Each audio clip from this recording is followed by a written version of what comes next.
So when we are talking of the post-RK cataract surgery, I think the surgery is not so difficult because these are usually mature cataract, and the toughest part is choosing the correct IUL and whether to correct the cylindrical power or not.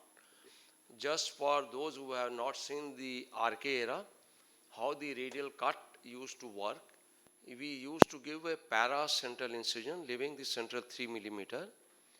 This paracentral incision was more than 90% deep, leaving descent and to the full length of the cornea.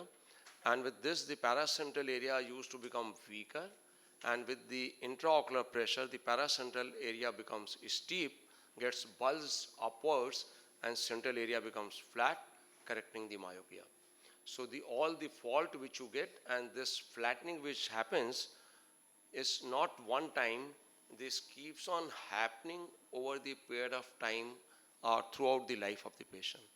That is the reason many a times you see the RK patients, they are highly hyperopic, having +4, +5 diopter, and that is the also a area of concern when you are doing a biometry. So this is what this happens, and not only this, these patients also have a diurnal fluctuations, a myopic shift in the morning and in the evening. You do the refraction in the morning, may be different in the evening, because at night time hypoxia to the cornea leads to the stromal thickening, and patient may be hyperopic at that time, and by evening he may become myopic. So just I'll show you 2-3 cases before I explain.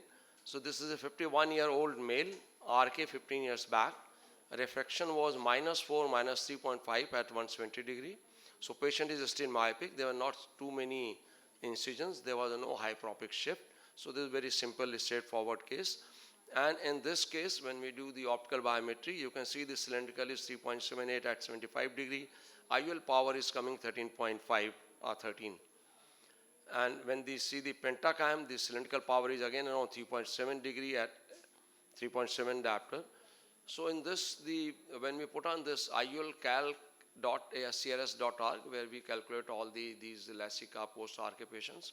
So average IUL power was 11.37, minimum was 10.13, maximum was 13.56, which is matching with the IUL master or the lens star reading. And in this case, usually the pentacam is more reliable than any optical biometer. But in this case, the flattest reading was of the optical biometer, not the pentacam. Pentacam was 13.5, and the minimum which we were getting, 10.13, it is because of the pentacam reading which the IUL calc calculates. So IUL calc is nothing very super intelligent, artificial intelligent calculator.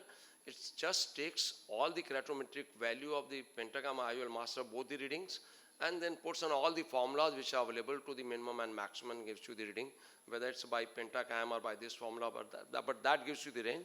And in all these cases, patients I usually target -1. And in this case, because if you see the cylindrical power had excellent agreement in all the aspect, whether it's a refraction, a lens star reading, and a pentacam. So the cylindrical power correction was absolutely top on. There was absolutely no problem in correcting the astigmatism. And IUL power, I usually use -1 in all these cases because these patients mostly turned out to be hyperopic afterwards. When I feed -1 in IUL CAT, maximum I get is 15. So we go with the 15 diopter and we correct the cylindrical power of this patient. So they are very simple, straightforward case, no problem. So this is another case, 636. And you can see the optical biometer 6.25 diopter cylindrical power, and total power is 21 diopter. Pentacam is entirely different. So now once we do an IUL calc with the -1 and a 0. So -1, you see the maximum is coming 29 diopter now.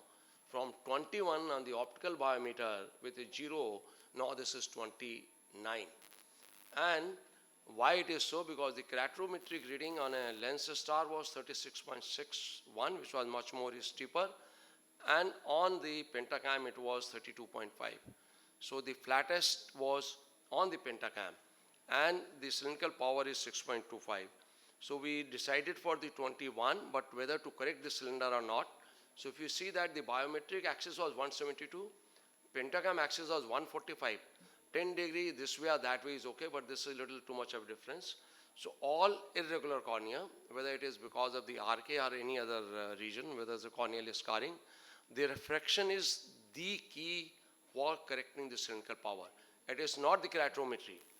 It is what patient, because the cornea is so irregular, so whatever area he is seeing clear, whatever axis he is seeing clear is more important than any keratometric or pentacam value.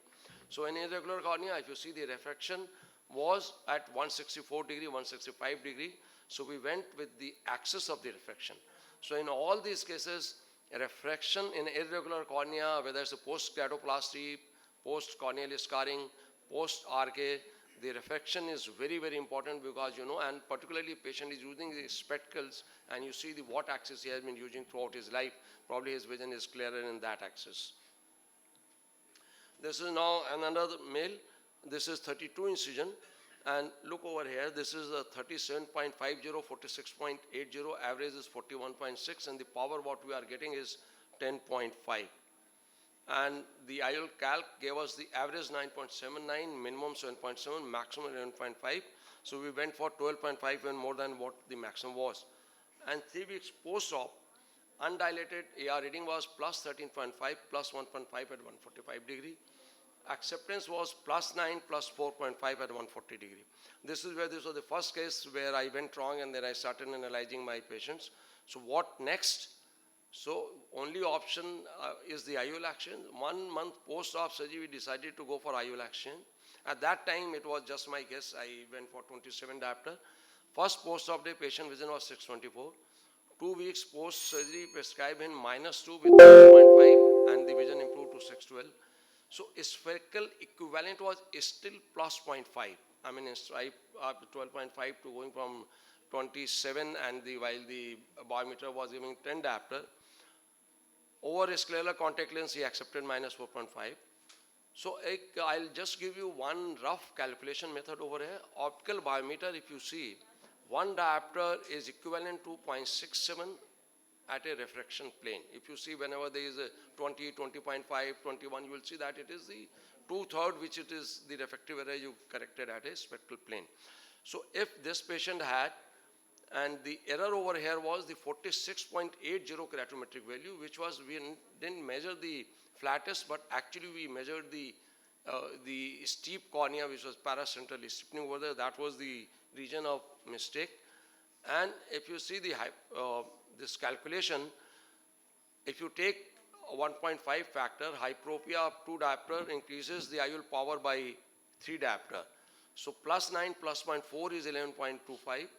Multiplied by 1.5, we needed 17 diopter more than what we had already placed. So 12.5 plus 17 would have been 19.5, while we implanted 27. So this patient, whenever you have got a refractive surprise, if you get say plus 4, so if you are going to exchange the lens, increase the power by 6. If you get a plus 8, increase by 12. So that calculation and is very important. So another is that whenever this was another patient who had a IOL power which was coming at between +2 and -6, so we planned for the secondary IOL. Post-op refraction was +13. Secondary IOL of 26 diopter was implanted.